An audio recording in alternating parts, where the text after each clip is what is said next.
If you guys are looking for any cheap and reliable coins, check out MMOPO.com. Use the code PINGU at checkout to get 8% off. You guys, welcome to episode number 20 of the Derby Crow Red Live. At the start of this episode, we currently have 5 games left of this championship season. Currently 6 points away from Watford. If we are going to get the top playoff spot, that's only really what we can play for. We have got 5 games left, so still an opportunity to do it. I think we're going to be simulating the game against Barnsley. We'll play Blackburn and Bournemouth because they might be in the playoffs. At least one of them will be. So it'll be a good test if we do play them in the semis or the final. And then Swansea in the month of May with Millwall. Probably will just simulate those games, but we'll wait and see, depending on what Watford do and what Brentford do below us as well. But I think we're pretty. I think 4th is pretty confirmed. It's whether we can get up to 3rd is the only option we can really look for. So in between the 2 episodes, since we are towards the back end of the season, I've looked at making a couple of new formations. So the first one for next season is potentially a 4-3-3. Obviously Lawrence can go into a cam position in the midfield 3, and obviously it means players such as maybe Harry Wilson or Wayne Rooney can play that role. And then obviously we've got the other 2 midfielders in there as well. The only real issue with this formation is strikers, but at the same time it's not too much of an issue, I think, because I don't know what we'll do with Marriott.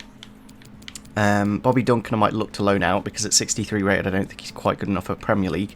And Adam Ida can be an impact sub off the bench, so it's not too much of a worry, this one striker formation. And obviously it means we can still play with wingers, but it will mean we will be bringing in fullbacks. And on the right we've got Yedlin coming in on a pre-contract and Fosu Mensah, but he'll probably go at centre back, so it does mean getting a left back into the club. So not too sure who that will be, but we'll wait and see, of course. But for the time being we've got Lee Buchanan there, as he's the only left back at the club. And then the other formation that we could potentially play is a 5-2-3, quite similar, but obviously just pushing that centre back in the CDM into a centre back position.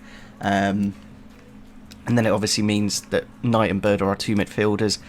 We still get the front 3, and we get the wing backs as well. So that might be the better option, especially in the Premier League first season. I probably want to be quite defensive and not concede. I think we conceded 75 goals this season.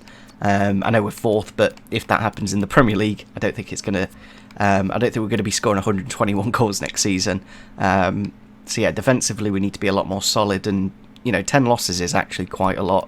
Like Birmingham have got 11, but obviously we've converted a lot of draws into wins. So yeah, I think those 2 formations we'll look at in this episode.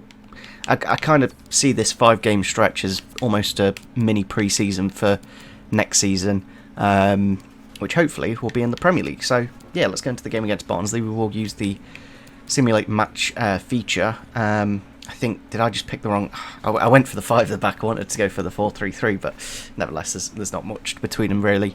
It's only really Lawrence coming in for Roden. That's the only real difference, but be interested to see how this back 5 does, and see how we do against Barnsley. And there's a goal for Liam Delap to make it 1-0 in the first 10 minutes. I think against, especially a team like Barnsley, it's worth simulating the game because I don't think they're going to win at any point. They haven't got the greatest team in the world, with obviously Corley Woodrow and Chaplin up top, quite decent, but other than that, not phenomenal. And there's 2-0 with Jordan Ibe to make it a good start to this game. Obviously, with the win, we can narrow the gap to Watford to only 3 points. So, if we're playing these next 2 games, we're absolutely dominating Barnsley.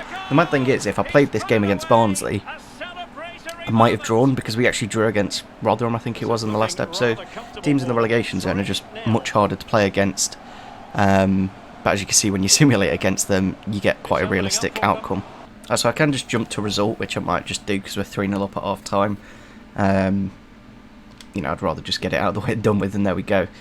4-0 victory against Barnsley, so that's nice and easy. Means that we do close the gap to Watford to only 3 points, I think, unless we haven't played the game in hand yet. That's the only slight concern. No, it has been played, so yeah. It's kind of crazy that to get into the top 2, we would have had to get 100 points. Like, that is a little bit mental. Yeah, we have got a bit of development there to Evans. Obviously, Tom Lawrence is happy with all the game time. He's also grown to a 74, which is good to see. and I think Max Bird does as well. So I do like that the growth has been going on. We will convert him to a centre-back. He's leaving the club anyway at the end of the season, so it doesn't really affect us too much. DC United with a option to buy on Bobby Duncan. I'll negotiate this, but I don't want an option to buy in it. I'd rather just loan him out and hopefully grow him that way, but we'll wait and see if they're interested in just a loan. It's also interesting with the MLS teams. Yeah, they're not interested. So the thing is with Duncan is probably better at the club and me slowly growing him than loaning him out. So our next game is against Blackburn. We are currently on 86 points. We still need to close that gap to Watford. I don't know if I'd rather play Brentford in the semis or the final, or Bournemouth in the semis or the final. That's kind of the decision I've got to make. Or Watford in the final, of course, that might be an outcome as well. But yeah, Blackburn, they do need to win this game. If they win the game, they can go up to level on points with Bournemouth, who do play... who do Bournemouth play? They play Reading, who are okay. Here we are then against Blackburn. Let's have a look at their lineup. They've gone for the same formation as us. I thought I'd try out this 4-3-3 in this game, obviously against a quite tough opposition. They have got Nyambi at right back, Danny Ayala, former Derby player, in the centre back position. No Bradley Johnson, which is a bit of a shame, but Adam Armstrong, really good striker. Ben Barrett, Chapman, and then Kaminsky in goal. Chance here out wide for Kamil Joswiak. Can he get a left foot shot? If he can, but it's saved by his fellow countryman. I'm pretty sure Kaminsky's Polish as well. That with the ball here to Tom Lawrence. He's got a good space to take the shot, and there we go, 1-0 in the 15th minute. I do like this 4-3-3, but the only issue with it is obviously it just means we lose a centre-back and we lose a striker, which the 3-5-2 gave us. But then again, on the flip side, we do get full-backs in Burn and Buchanan, and since Yedlin is coming in next season, it probably makes sense to go for at least a 4 or a 5 at the back. I just don't think a 3 is probably going to work. Just right with the ball here into Tom Lawrence. Lots of space here for Jordan Ibe to make it 2-0. And yeah, I think this 4-3-3 attacking wise is very good indeed, especially with Lawrence kind of floating just behind the front three. Does make it quite nice, but it'll be interesting to see how we do on the defensive side with this formation. Of course, I might be tempted to play the 5-2-3 against Bournemouth, just to see how it does. Of course, these fixtures they're not really that important, these last 5 games, because the playoffs are pretty much wrapped up now, and it's just whether we get 4th or 3rd. Chance here for Joswell to use his pace. Lapier's waiting there at the back post. Can he get there? Bit of a comedic own goal there from the defender, and it's going to go down as an own goal for Danny Ayala, former Derby player as well. So does score against his former club, of course, but in the wrong net. Chance here for Blackburn to end off the first half. Clark's trying to get the foot in, but it has gone into the near post there. A little bit caught in no man's land, and yeah, it was a good diagonal run from I think it's Rothwell, and a good finish in that near post. I could have probably just brought Ben Barrett and could have probably just put Ben Foster out, but I don't know. At 38, he's not the fastest. As you can see now, when you are attacking a team, the defender will just drop back massively, which means like players like Marriott don't quite get as much space of just running in behind, which I quite like from EA. I'm glad they've actually finally fixed it. Chance here for Blackburn. It's a poor pass from Burn, but a good save by the keeper. But because I've got slightly delayed audio, I didn't realise that we'd given away a penalty from Matt Clark. I don't know how I've done that. It's a little bit annoying. But now we've got a penalty save. They do take it immediately, and he does put it into that bottom. I did dive that way as well, but because they did it so quickly, yeah, they have made it 3-2 there. It's a good goal, and I don't know why Blackburn don't have any I'm pretty sure they do have sponsors on their kit, like we do. It's a bit odd that they don't have it there. There we go, full time against Blackburn. It is a 3-2 victory away from home. Good to see. I like that formation. I don't think defensively we're okay. I think on ultimate difficulty, like, we had a bit more possession. I think that's one thing for sure with the 4-3-3. And I did quite like Tom Lawrence in that almost central midfield position. Ooh, message here from Liverpool. A little bit unhappy about the number of games Harry Wilson is playing, which is a new development on FIFA 21 career mode, which is quite nice. It means like when you do actually loan a player, you do actually have to play them. Still a 3-point gap between us and Watford, unfortunately. Norwich are currently on 101 points, and we're on 89 points, so it's kind of mad how big the gap is. Yeah, next game is against Bournemouth, who are currently 6th in the Championship, and a potential team we could play if we do go 3rd, if we somehow manage to get above Watford. It'd be interesting to see if we can do that or not, so let's go into the game now against Bournemouth. I think for this game I will go for the 5 at the back. And I see Jason Knight growing by a rating to a 73. Let me just see if anyone else... I do like just seeing the ratings grow. I don't think anyone else has grown though. I think just because it is against his former club, I will put Harry Wilson into the team. The only issue with this formation is it would mean Lawrence would go back to a left winger, and I don't know where we'd play Sibley because he's not really defensive enough. I say that, and Knight's only got 53 defending, but he's a lot more physical, obviously, and a bit more of a box-to-box. But I see Sibley more as a centre attacking midfielder, which probably wouldn't fit in this system, so we'll have to wait and see. But they are also playing a 5-2-3. It's interesting that we're literally matching the team against us. Here we are then for the game against Bournemouth. Let's have a look at their lineup. It should be a tough team, of course. I think they are playing exactly the same formation. Begovic in goal, Adam Smith, a former Derby player, of course. Mepham, Simpson and Kelly in the middle. Rico at left wing back, then Gosling and Lerma in the middle. Then a front three of Dominic Solanke, Brooks, and that left winger, Danjuma. We'll go for that. Knight into the ball here, into Delau. Can he go around the final defender? With the shot now, saved by Begovic. Chance here in the box. Clock's been pulled out, but a good save from Ben Foster, and then another save. Oh, sugar. That wasn't the best of tackles. I basically just got frustrated because they just hold the ball so much. It's ridiculous getting it off them. I'm thinking this is a penalty. It is. I thought I nearly saved myself with it being just outside the box. Oh, he's gone literally top left. I literally couldn't have stopped that. Yeah, I don't know if I'm a fan of this 5-2-3. I think going forwards it's slightly isolated. I think your striker, I don't know. I'm not really getting that many opportunities to score. Obviously, Bournemouth are a very good team, but I think this formation particularly, I don't know. We're kind of cancelling each other out. Like I've just given away a penalty, being impatient to give them the lead. Chance here for Wilson. I've literally just paused it to make some subs. Oh, he's taking a poor touch though. That is... I just don't know if I'm a fan of Harry Wilson. I don't know what to get the best out of him. He just seems a bit too...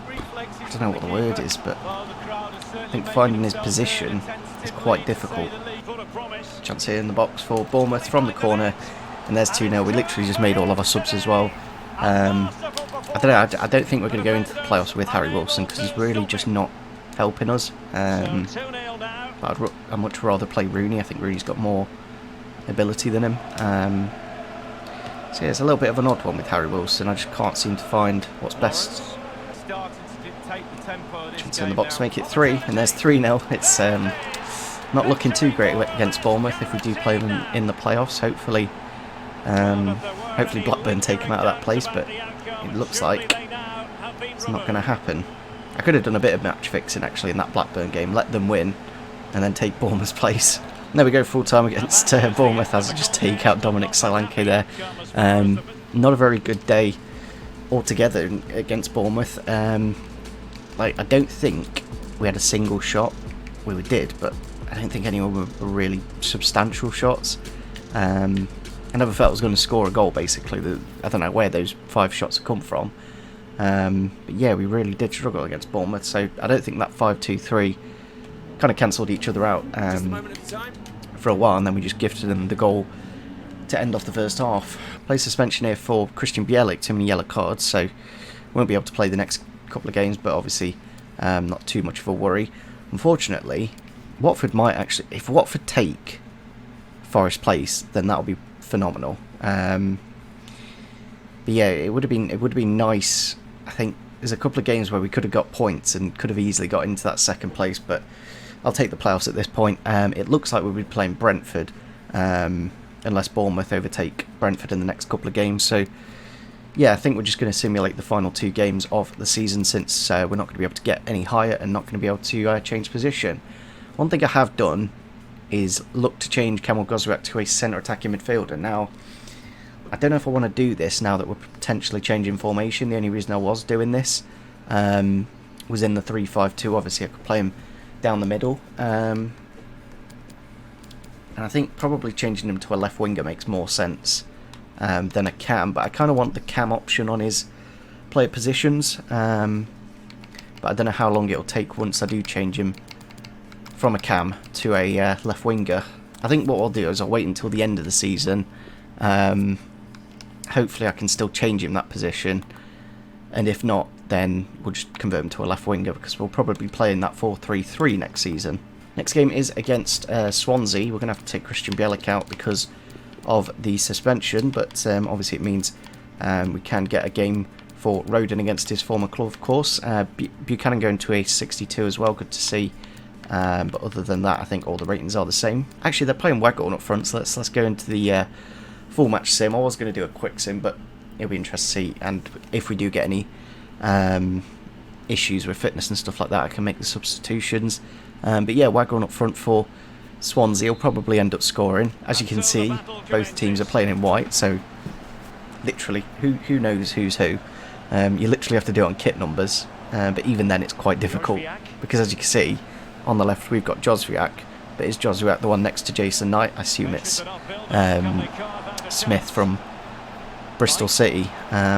We've got an early chance here to make it 1-0, and there we go, Kamil Gozwiak with the goal. Second half kicking off then, and it's literally taken me this first half to realise that obviously Wisdom plays for Swansea as well, and I completely forgot that we did that swap deal with Roden for him, of course. I think it was a straight swap, Roden for Wisdom, which was a pretty good deal for us, I think. I think we got a similar quality player, but about 5 years younger. I think this is us. Is this us on the attack or them? This is them on the attack, isn't it? Goal for Swansea then. They do make it 1-0 with Andre Ayew, and I will actually make some substitutions just for fitness. Obviously, we'll get Jack Marriott in to get a bit of game time. I think I'll just look in terms of... I think we'll give Whittaker a go as well. Rest up Jozwiak.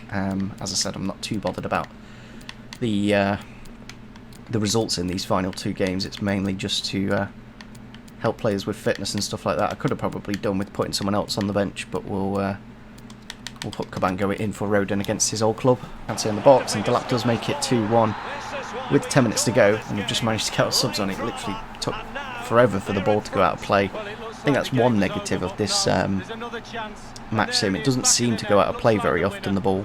Last attack here for Swansea. Hopefully we can get the 3 points just to keep morale up. Waghorn's in the box here, but Clark's just about... If we've given it a free kick literally at the last second of the game. It's in the box though. That ball was definitely in the box. But there's full time against Swansea. We do get the 2-1 victory in the end.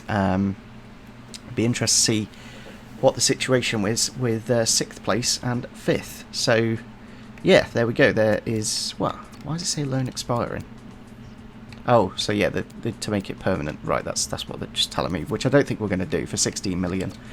I just don't think Harry Wilson is exactly what we need. We are on 92 points, which is actually ridiculous that many points is required to get 4th in the table. Like, usually 92 points is the title in the Championship. But Watford have actually overtaken Nottingham Forest. Oh, I love this game. So there's one final game in the season. We play Millwall, who are down quite far. Watford plays Sheffield Wednesday. It's a bit of a shame that Sheffield Wednesday don't have the points deduction, but as you can see, the playoffs are pretty much wrapped up now. There's nobody... it's only really the... I don't think there's any way of moving it. No, that is literally the playoffs. So yeah, we're going to be playing Brentford in the semis, and it might be Nottingham Forest in the final. They do play... let me have a quick look and see who Forest play. They play Rotherham. It's quite an easy opponent. And Watford play Sheffield Wednesday, so it'll be interesting to see I think Watford only need a point to maintain those top 2 positions. Transfer offer from Guimarães, the Portuguese team. They have gone in for a 1.15 million bid for Mike Tuerick, which we will negotiate slightly up to that 1.35 if we can get the extra 200k. It's always nice, and does mean we get a bit more money. I'm not too sure if it adds to next season's budget though, because obviously at this point we're not really going to be doing anything with the money. But I guess it means we save wages, and of course it's only $1 million, so it's not exactly the most amount of money. So I'm not too fussed, and obviously we can look to do some other stuff with it. So there we go, we have accepted that. So again, a player that a little bit of a shame because of his age isn't going to grow, and we do have much better options. So final game of the Championship regular season. As I said, the table is pretty much locked now in terms of positions. The only thing that can happen is if Forest win and Watford don't get at least a draw. Yeah, I think if Watford draw, they're fine. But if they lose the game and Nottingham Forest do win, those are the only positions that can change. So let's go simulate this final game against Millwall. Obviously quite a physical team. I'm almost tempted to play a second team, but at the same time I kind of want to keep the momentum going, because I'm not too sure when the first... I'm pretty sure it'll go there, the first playoff game, and then the next one will be on the Saturday or the Sunday. So I don't know if playing a weak team against Millwall is the play, because then it means A, we don't get any big injuries to anyone, and B, everyone's fit for the next game. So I think that's what I'll probably do. I'll just literally switch out everyone for somebody that isn't going to play in the next game. So I think I will just simulate, do a quick sim on this game, because I'm not too fussed about the result. And yeah, it is a 1-1 draw with Millwall. Maybe if we get some slight fitness to some of our players, that'll give us an extra bit of option. But yeah, there we go. We have finished the Championship season. We do get our prize money of 8 million. Our manager rating isn't looking too good, but I'm not too fussed because, of course, we can fix everything. But yeah, there's a massive gap. There's a massive gap between our... Like, usually, you play your final game of the Championship season, then it's the following week. But we have at least a week break between now and the Brentford game, away first, and then we play them at home. And now, I want to see, is Forest in the playoffs, or did they get into the top 2? It is Forest. That is lovely. That is wonderful, because if we win the playoffs, it means Forest don't get promoted. I really didn't want to play Forest next season. And Bournemouth are a very good team, so it might be Bournemouth in the final. So, yeah, hopefully you guys did enjoy this episode. Obviously, it was a little bit of a different one, just with all the simulating and stuff like that. I might be tempted with this gap to basically do quite a bit of training. Although I think there's a bit of a break, actually. I don't know if we've got training or not. There we go. Cool. I don't know if that just glitched then, because it's technically the end of the season. But obviously we've got these extra playoff games, so I'm glad I checked that, because we would have simulated and not done any training, and then our players wouldn't have been fit for the game. But yeah, I think in between now and the playoffs games, I'll go into some training sessions and make sure I get those A grades. I've pretty much done all of them now, bar 1 or 2 here and there, but some of them are really, really tough. But I need to be careful not to overtrain, because that morale is it's not great, to be honest. But as long as we get promoted, I think the morale will fly through the roof. So let me just quickly change this lineup so that we've got Bielik back in. 77 rated now, which is phenomenal. Yeah, I don't think, even though he's 80 rated now, that's mental. I just don't know what I'm going to do with Harry Wilson, because he's not really made the biggest of impact so far. But maybe he'll come up with the goods in the playoff semi-final to get us to Wembley. So yeah, hopefully you guys did enjoy this episode. It's been an interesting Championship season, and it's good to wrap it up now and go into the playoffs. Obviously we ended on 93 points, which is a ridiculous amount. It's crazy. The crazy thing is that Watford drew the game against Rotherham, and Forest have literally, because of the win we got in, I think, an episode or 2 ago, I think it was last episode, wasn't it? Yeah, last episode. We won against Forest, and that means they've had to settle for the playoffs. So they've bottled the bottled promotion back-to-back seasons now. So that's good for Forest. So yeah, it'll be interesting to see how we do against Brentford. They only finished 6 points behind us. It is ridiculous that 99 points isn't enough to get the title, and only gets you the playoffs, but that just shows how difficult it is. The teams that are relegated are Wycombe, Barnsley and Rotherham, pretty predictable. Quite interesting that Wycombe managed to get 22nd though. But yeah, hopefully guys did enjoy this episode. Obviously I'll look to add a few players now to the shortlist, so make sure you do leave any suggestions in the comment section down below, and leave a like if you're enjoying the series, and see you soon. Bye!